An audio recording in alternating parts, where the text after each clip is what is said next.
So Arsenal and Chelsea have brought the Jorginho transfer to a conclusion. £11 million plus some add-ons for A, winning the Premier League, and B, qualifying for the Champions League. Pretty fascinatingly, both of those things are obviously very much in Arsenal's hands right now. But let's see. Let me know in the comments below whether you think Arsenal have made a good signing, or whether they've also made a Jorginho size mistake. I think that Jorginho is a great signing for Arsenal in the first place, and there's loads of reasons why. For instance, Jorginho has been a linchpin for so many sides in the past. We didn't only see him thrive in Italy, but also with the Italian national side as well. I know he's had some big dramatic moments there, but broadly, managers still trust him, and he's still very much one of the leaders within squads. You can see that he's a player that's very well liked. Technically, he's absolutely fantastic, and not only that, but he's a great game manager, and also someone who'll be able to slot into Arsenal's midfield for a very reasonable price. He's a bit of a metronome type, so he can play maybe an interim role before they were to sign, say, a Moises Caicedo,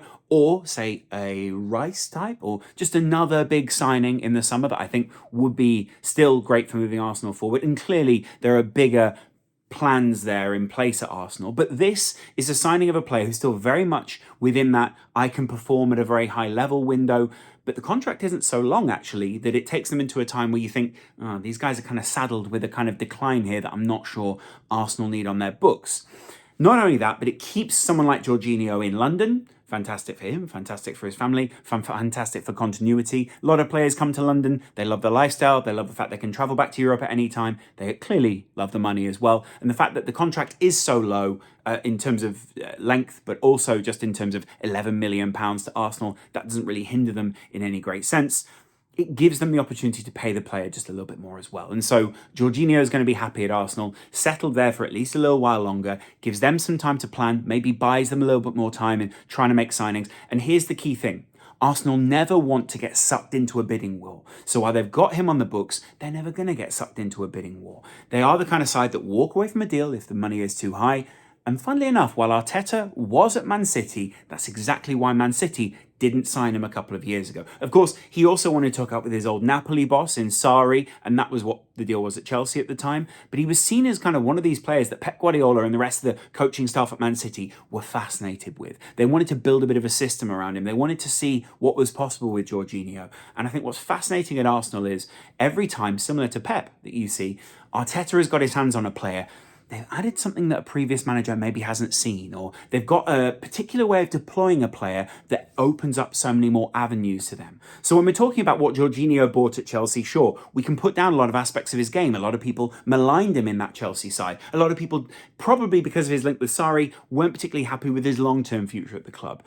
But there's clearly something else there that an Arteta or a Pep, one of these top-end managers who understand positional football and also understand the importance of the metronomic type player in a game, will love Jorginho. It's not necessarily that he brings a huge amount of movement to the team or huge amount of mobility. He is very much a central defensive midfielder, but more on the attacking side of things. He can get the ball turned around very quickly and quickly distribute it out. Similar to your Declan Rice types. Declan Rice makes a very high amount of safe, simple passes that just keep the ball in West Ham's possession, and that's exactly what Arsenal want. You can see the kind of player they're profiling, and it is slightly different to your Xhakas and your Parteys, but it allows you an element of control, and this element of control specifically when you come up against the low blocks. Now, Arsenal earlier on in the season were opening teams up because a lot of sides were playing them and underestimating what they were capable of. But now they're in this window where people are now paying them a little bit more respect. They need to be able to change games, and they do basically need bodies in midfield that can come off the field, get on the field, and be units, essentially. You might be used to playing against a Partey or a Xhaka during the game, and you'll get used to that kind of that rhythm that those guys bring up. There is quite a suffocating element to Arsenal right now. But Jorginho is a lot more of a patient player, wins the ball back very high up the field. He can be quite combative, and he gets you into games where it's like, okay, we need someone here who's going to put pressure on the other side, slowly move us up. Short, simple passes, good movement. Not like a Thiago, but very much like the kind of player that can dictate that pace in midfield. And very often can turn the ball from one side of the field to the other, can get in between the lines because he's very short, simple passes, but also has a great passing range as well. And technically, you can imagine he's a player who'll drop into this Arsenal side very quickly. Not only that, but he's seen as someone who's very technically proficient overall. So Arsenal overall have got a player that isn't just coming in and kind of a body in midfield. Very often you see a lot of these 11 million pounds is great, but 11 million pound signings is someone who's just coming in as a body in that midfield, not much expectation on them. But that's also partly because he was in the last 6 months of his contract, was clearly looking to run it down. And you have to ask yourself, with someone like Jorginho looking at a Juve move, running his contract down at Chelsea, trying to get back to Italy or trying to get to another top side in Europe, and basically when Juve didn't any longer have the ability to sign players, possibly things have dropped off there, maybe we'll go somewhere else. Hey, can I go to Arsenal here? Chelsea have previously blocked, by the way, the ability for Jorginho to go to Arsenal. So it's interesting they're letting him go now. Probably shows that he's not part of Graham Potter's plans, which is fine. It's not an indictment of him. Potter likes a very specific kind of midfielder, and obviously they're looking at an Enzo Fernandez type, getting to move on a Conor Gallagher, someone like that. So there's clearly a bit of a rebuild going on at Chelsea that all these technically brilliant players might not fit into if Graham Potter doesn't see them as fitting into his plan. So it's pretty fascinating when you think about it. Arsenal also incredibly excited to get him. Apparently David Ornstein saying that the Arsenal squad are very excited to get him into the team. He's seen as technically proficient, someone who's very likeable, also someone who clearly they've played against before, didn't particularly like playing against. So you'd much rather have him on your side than against you. And not only that, but it's giving them other options in that midfield where things are running a little low at the moment. They don't need people further up the pitch. They've got their guys in those positions at this point. You've got your more attacking options, the cheaper attacking options in your Trossards and those kind of players, but you've also now got someone at the centre of that midfield who can drop into the back line a little bit when he needs to. Maybe if Arsenal are under the cosh and want to counter-attack. We've seen them do quite a few different formations this season and deploy themselves in different ways, which ultimately confuse the opposition. A lot of sides tactically plan for games and work out, well, we think Arsenal are going to do this. This is how we'll face a top team. Well, if they can change up a game with someone like Jorginho, that's fantastic. And not only that, but clearly Arsenal are into profiling players with a certain kind of personality. And I think Jorginho fits that. You remember his days when he played under Sarri. Sarri clearly loved him as a bit of a leader by example, but also the kind of affable, cultured player that a lot of other guys want to be around. And if you have that kind of, should we say, cultural quality to you that you can look between players in the squad and go, okay, he's an older member of the team that can lead, but he's also an older member of the team that can show people, hey, maybe you want this kind of lifestyle. This guy's a family guy. This guy's this. Arteta wants those kind of guys in the team. And I think it's well worth acknowledging that at this point, Arsenal have got a core set of players. They're looking to build around that now. It's not always about signing another core player. It's about supplementing what they already have. It's something that Liverpool did very well, something that Man City did very well, and it's something that Arteta will have learned from the likes of Pep Guardiola. These squads need to have a bit more flesh on them if you're going to go out there and challenge for a title.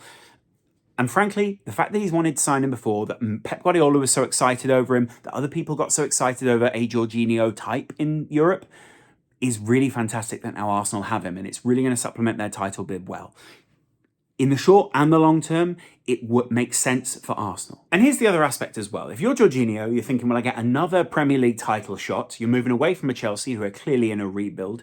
And you're also getting out of a squad that is clearly not going to be geared towards you anymore. So it's a really positive move at the age of 31 to go somewhere else like this. And I think a huge amount of what Jorginho will be thinking is, I'm in the twilight end, or be entering the twilight of my career now.